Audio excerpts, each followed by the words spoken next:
Minulý rok sa presal do Grazu. Vďaka projektu cez European Solidarity Corps pracoval v Logo Games Management. Mal som na srdci foto a videoprodukciu. Zároveň to bol posledný typ Erasmu, ktorým chýbal do kompletnej zbierky. Počas posledných 3 rokov som absolvoval 11 projektov, našiel 13 krajín a spoznal stovky ľudí. Ale Graz bol iný. Tento projekt som bral ako skvelú príležitosť exportovať svoje podnikanie do zahraničia. Celkom šialený nápad, ale nemal som čo stratiť.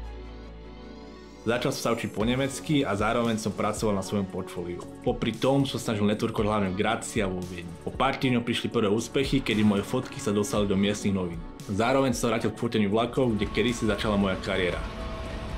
A už mi bolo úplne jedno, čo si o tom kto myslí, jednoducho ma to bavilo.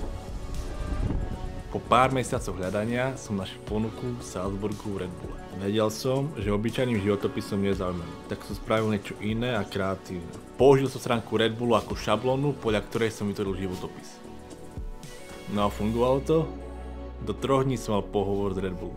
Nakoniec som porol riadny fail, ale aspoň ma to posunulo a bola to dobrá skúsenosť.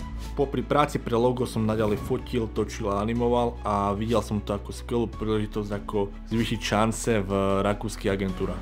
Konečne po mesiacoch práce som dokončil svoje portfólio.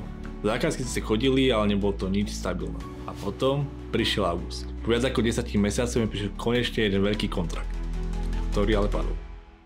Vtedy som prvýkrát pocítil, po 3 rokoch podnikania bol fakt, že na mizine. Môj oči vyzeral sa nejak takto a reálne som nevedel čo ďalej, či sa vrátiť naspäť, alebo či to skúšať ďalej v Rakúsku. Zistil som, že v Grazi veľmi nepochodím, lebo skillovo je to síce dobré, ale čo je problém, tak je nemčina. Preto som sa začal viac fokusovať na Viedeň. Zároveň som robil ďalší pohod do Red Bullu, tentokrát do Švajčiarska, ktorý aj tak nevyšiel, ale oproti minulému bol to extrémny progres a hlavne za ten pol rok som videl progres, čo sa týka komunikácie a hlavne skillu. Po viac ako 100 hodinách práce, cestovania do Viedne, som bol nakoniec nútený prijať realitu a vrátiť sa naspäť na Slovensko. Takže export do Rakúska nevyšiel.